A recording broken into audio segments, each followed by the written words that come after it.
चाहे मनुष्य कितना ही अभागा क्यों ना हो, यदि वह प्रातःकाल 3 बजे से लेकर 6 बजे के मध्य ब्रह्म मुहूर्त में उठकर अपने कर्म आरंभ कर दे, तो वह जो भी इच्छा करता है वह निश्चित ही पूर्ण होती है।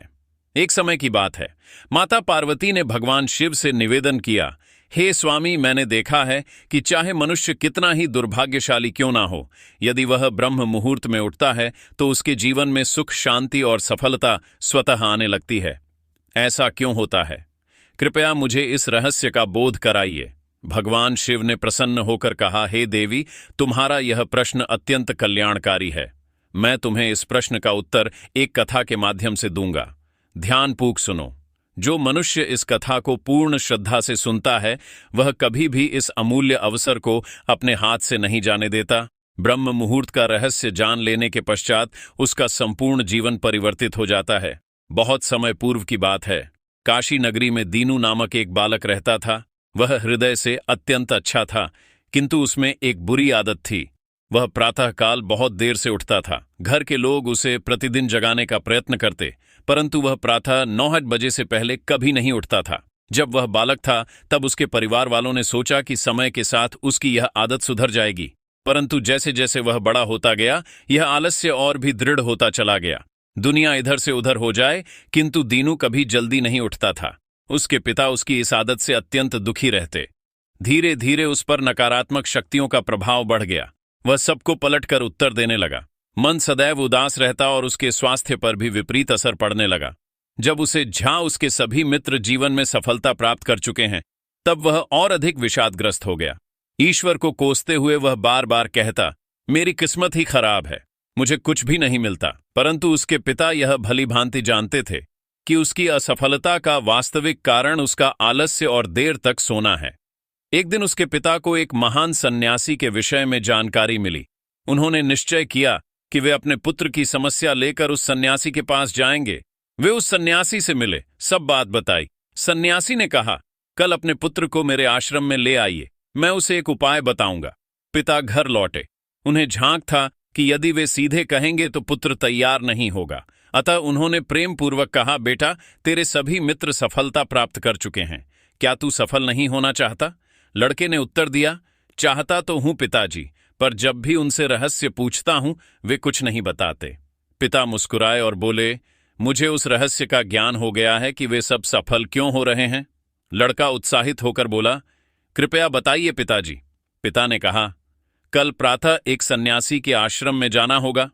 यदि तू समय से पहुंच गया तो वह तुझे ऐसा मंत्र देंगे जिससे तू सफल हो जाएगा। किंतु एक शर्त है। लड़के ने कहा, मैं आज रात्रि भर जागता रहूंगा और प्रातः ही सन्यासी से मिलने जाऊंगा। पिता बोले, ठीक है, पर उनकी आज्ञा का पालन अवश्य करना। रात्रि में पहली बार उस लड़के ने जागे रहने का प्रयत्न किया, परंतु कुछ ही समय में नींद ने उसे घेर लिया। प्रातः जब उसकी आंख खुली तो समय बीत चुका था। सन्यासी से मिलने का अवसर निकल गया था। पिता ने कहा, बेटा, जिसने अपने जीवन का प्रारंभ ही आलस्य से किया, वह सफलता कैसे पाएगा? जाओ, फिर सो जाओ। यह सुनकर दीनू अत्यंत व्यथित हो गया।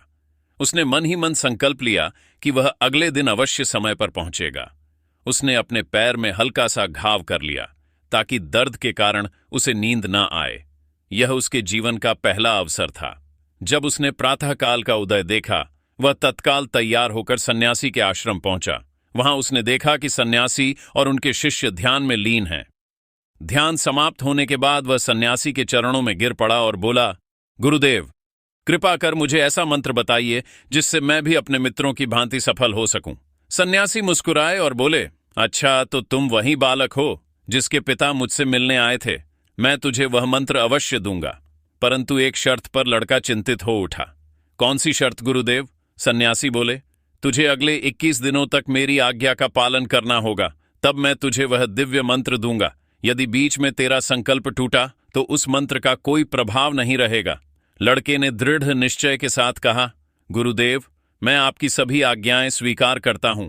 अगले 21 दिनों तक मैं आपका दास बनकर रहूंगा। सन्यासी बोले, अच्छा, कल से तेरा कार्य प्रारंभ होगा। तू यहीं आश्रम में रहेगा।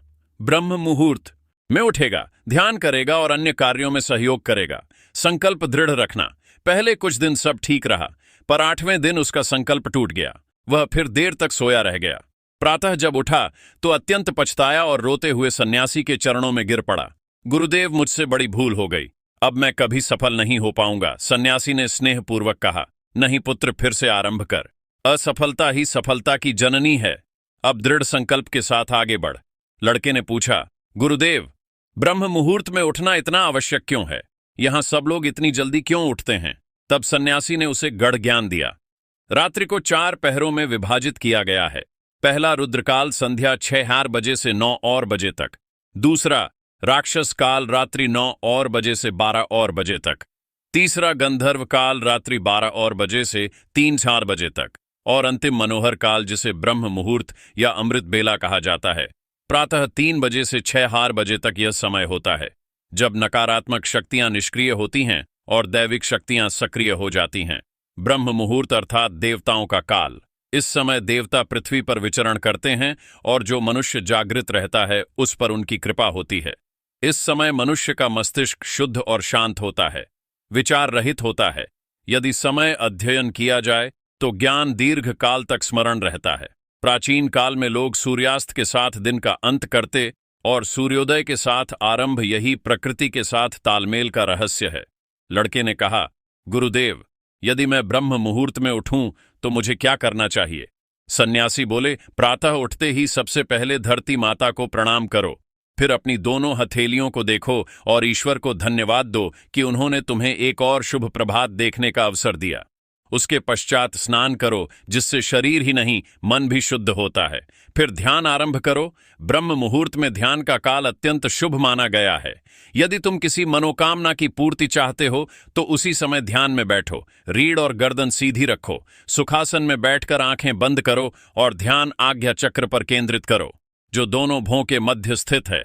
श्वास को लंबा और गहरा लो, कुछ क्षण रोककर रखो, फिर धीरे धीरे मुख से बाहर छोड़ो। इस प्रक्रिया को 3 से 4 बार दोहराओ। इस दौरान अपनी मनोकामना को मन ही मन दोहराते हुए अपने इष्ट देवता और गुरु का चिंतन करो। जब यह अभ्यास प्रतिदिन किया जाता है तो इच्छा अवचेतन मन तक पहुंच जाती है और शीघ्र ही पूर्ण होती है। यही आज्ञा चक्र की शक्ति है। उस सन्यासी ने कहा कि ब्रह्म मुहूर्त में किया गया संकल्प कभी व्यर्थ नहीं जाता। इस समय ईश्वर की कृपा विशेष रूप से प्राप्त होती है। लड़के ने अगले 21 दिनों तक पूर्ण निष्ठा से इस नियम का पालन किया। अब वह अनुशासित, शांत और प्रसन्न चित्त बन गया था। 21वें दिन वह प्रसन्न भाव से सन्यासी के पास पहुंचा और कहा, गुरुदेव, मैंने 21 दिनों का संकल्प पूर्ण कर लिया है। आप कृपया मुझे वह सफलता का मंत्र बताइए। सन्यासी मुस्कुराए और बोले, पुत्र, पिछले 21 दिनों से जो अभ्यास तू कर रहा है वही तेरा सफलता का मंत्र है। जो व्यक्ति ब्रह्म मुहूर्त में उठकर ध्यान करता है वह जीवन में कभी असफल नहीं होता। तूने ब्रह्म मुहूर्त का रहस्य जान लिया है, इसे जीवन पर्यंत निभाना यही तेरा सिद्ध मार्ग है। लड़के ने कृतज्ञता से उनके चरणों में प्रणाम किया और प्रतिज्ञा ली कि वह सदा ब्रह्म मुहूर्त के नियमों का पालन करेगा। भगवान शिव ने कहा, हे पार्वती, अब तुम्हें झा ब्रह्म मुहूर्त का क्या महत्व है? माता पार्वती बोली, हे स्वामी, अब मुझे ब्रह्म मुहूर्त का संपूर्ण ज्ञान प्राप्त हो गया है। इतना कहकर माता पार्वती ने भगवान शिव को प्रणाम किया। यदि यह कथा आपको प्रेरणादायक लगी हो तो इसे अवश्य दूसरों तक पहुंचाइए। ब्रह्म मुहूर्त में जागो, जीवन को दिव्य बनाओ।